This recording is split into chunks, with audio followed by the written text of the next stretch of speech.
Hey there, let me tell you a bit about Tyco International Plc.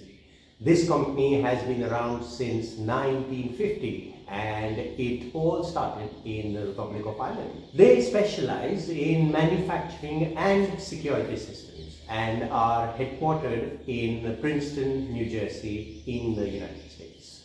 Friends, Tyco's reach extends far and wide, serving numerous industries. They have a significant presence in industries such as pharmaceuticals, chemicals, petroleum, petrochemicals, and pulp. In fact, their services are so widespread that they are practically everywhere. With such a diverse range of industries under their belt, Tyco is undoubtedly an essential player in the business world. Their expertise in security systems also makes them a crucial player in ensuring the safety and security of various companies and individuals. It's amazing to think that Tyco has been around for over 70 years and they continue to grow and expand their services. Who knows what industries they'll be venturing into next? All we know is that Tyco is a company to keep an eye on. Did you know that Tyco International Plc was actually headquartered in West Windsor, New Jersey? That's right. And boy, did they experience some major growth during the 1990s and 2000s. We're talking about a hike in revenue that was almost 10 times higher than before. Now, let's talk about the man behind the inception of Tyco. Gaziano was the brains behind it all, and he led the business for quite some time. But unfortunately, he passed away suddenly in 1983. That's when John F. Ford stepped in and took over. And let me tell you, this guy really knew how to grow a business. Under his leadership, the company's revenue skyrocketed from 34 million to 500 million US dollars. That's some serious cash. Ford divided the company into three divisions: fire, protection and plumbing, electronics and packaging. He also came up with a compensation program where employees were rewarded with a portion of the profits earned by the company. How cool is that? But wait, there's more. Tyco's division structure was later changed from three categories to four. And when they acquired Mueller Company, which had been around for a whopping 132 years, Tyco emerged as a major player in the market. The fire protection and plumbing divisions were further divided to create even more specialized areas. It's amazing to see how much Tyco has grown and evolved over the years. Who knows what other exciting developments are in store for them? All we know is that they're definitely a company worth watching.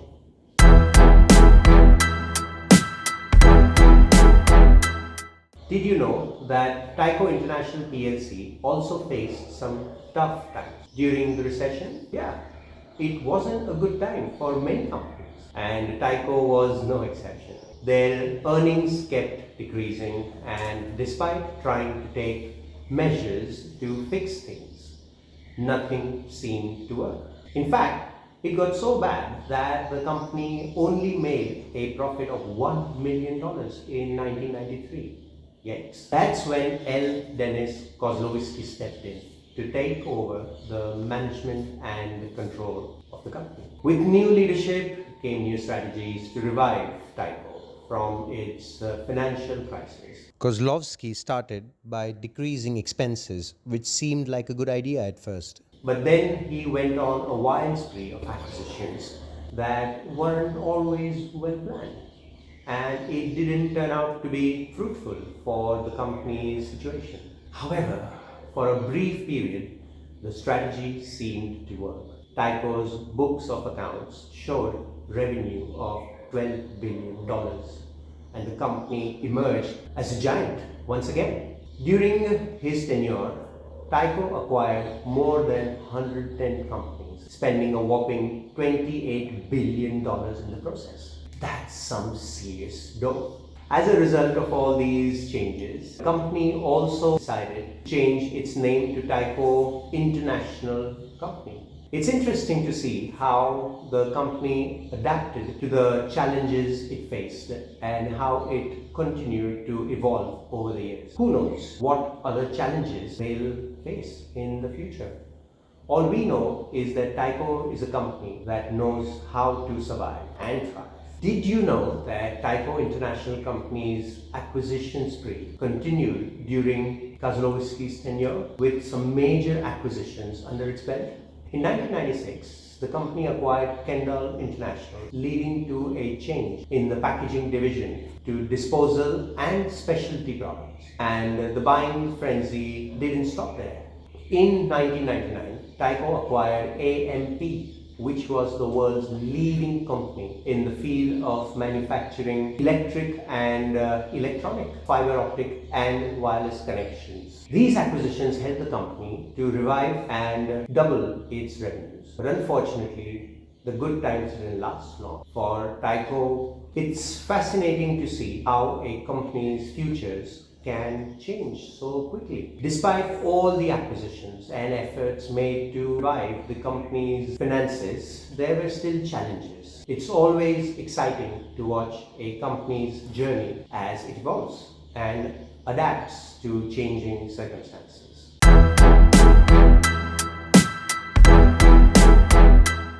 Tyco International Company's acquisition spree was impressive, but it wasn't without its controversies.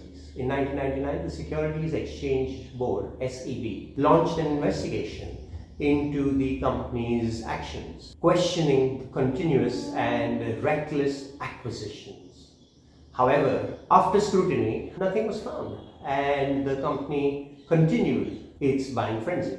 In 2001, the company saw its most acquisitive year on record, with major acquisitions propelling the company's development in different spheres. It was a fruitful year for the company, with net income of nearly $4 billion. But the good times didn't last long. By 2002, the company's fall from grace was swift and painful. One of the major reasons for the fall was the increasing skepticism of regulatory bodies as continuous corporate scandals rocked the industry. Investors became wary of putting their money into companies with complex accounting systems that could lead to major scandals. The concerns and inquiries about fraud began to rekindle, and this time they were alarming and ever increasing.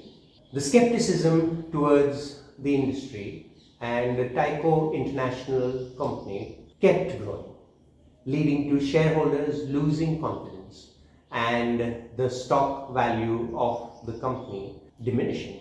It's a stark reminder of the importance of transparency and ethical conduct in the corporate world.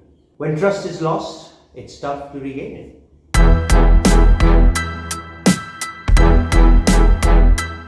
Whoa, things really took a turn for the worse for Tyco. The company was in such a precarious situation that its top officials decided to divide it into 4 companies and sell off the plastic department. But as luck would have it, their plans were changed yet again, and the company ended up only selling out through an IPO.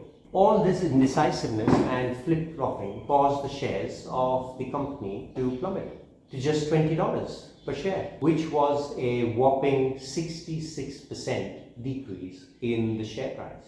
As if that wasn't enough, the company was dealt yet another blow when Kozlowski resigned due to a criminal probe that was initiated against him. And guess what? He was indicted for evading $1 million in sales tax. It's just nuts. After the probe, Kozlowski was accused of fraud, corruption, and stealing more than a staggering $70 billion from the company. And then the case went to court, where it lasted a whopping 6 months. The judges, however, declared that the company had not committed any fraud. But there were deliberations from the jury which led to a retrial. I can't even imagine how stressful that must have been for everyone involved.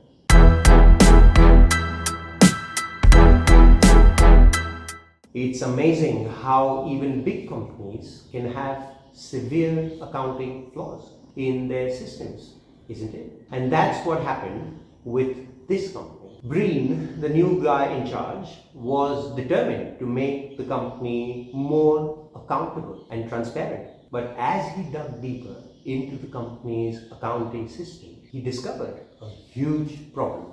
A misstatement of almost $2 billion in the books of accounts. That's a lot of money, and it's definitely not something you want to hear if you are a shareholder or investor. But there's the thing. Even though the flaw was severe, there were no signs of outright fraud by the company. So it's not like they were deliberately trying to deceive people. Still, it's a serious issue that needs to be addressed. And Breen was the guy for the job. Well. It seems like the company's officials were living quite the luxurious life. But at whose expense? Turns out the company's own funds were being used to finance their high-end lifestyles. And to make matters worse, it wasn't just a small amount of money that was being used. We're talking about major funds being siphoned off from the company's electrical, healthcare, and safety equipment departments. This news certainly raises concerns about the company's ethics and management, doesn't it? It's unfortunate to see such reckless actions being carried out by those in positions of power, especially when it affects not only the company's reputation, but also the livelihoods of the hard-working employees. Let's hope that justice prevails and those responsible are held to account for their actions.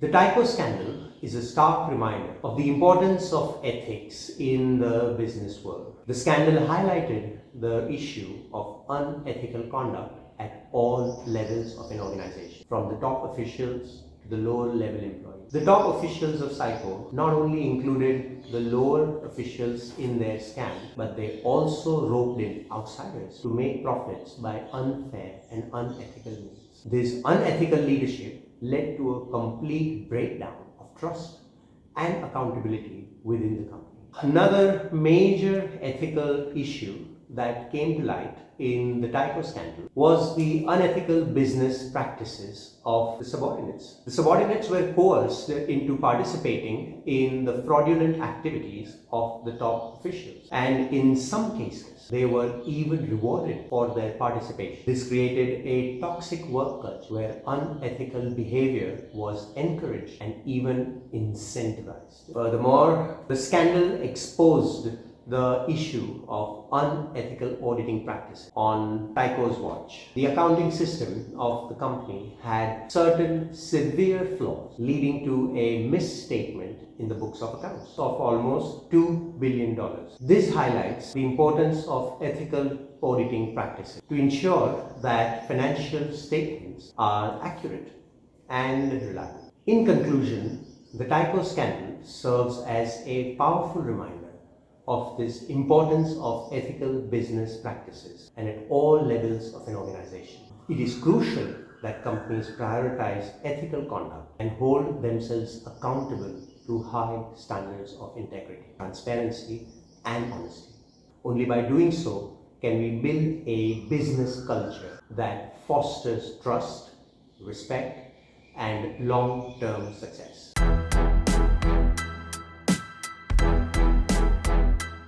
Let's talk about the first issue that came up with the Tyco scandal. You see, Kozlowski was the big boss of the company and everyone looked up to him as a leader. He should have set an example for being ethical and encouraging his employees to do the same. That way, the whole company would have followed suit and worked with honesty and integrity.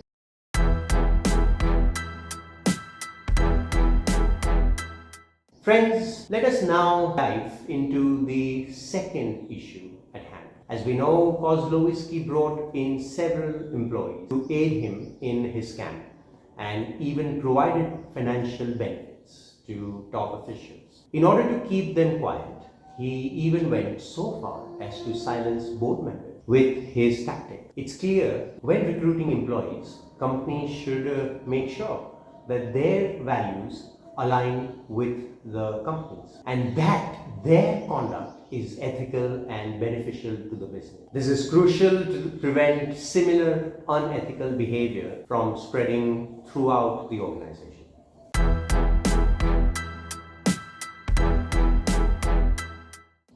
Let's talk about the third issue in the Tyco scandal, which is all about the auditing practice. Basically, the auditing firm in charge of keeping an eye on the company's finances totally dropped the ball. They failed to identify the fraudulent practices carried out by the top officials during their examination of the accounts. This lack of identification allowed the unethical behavior to continue within the company and eventually led to this huge scandal. So, it's really important for auditing firms to adhere to their auditing standards and provide their services in a way that won't let fraud go unnoticed.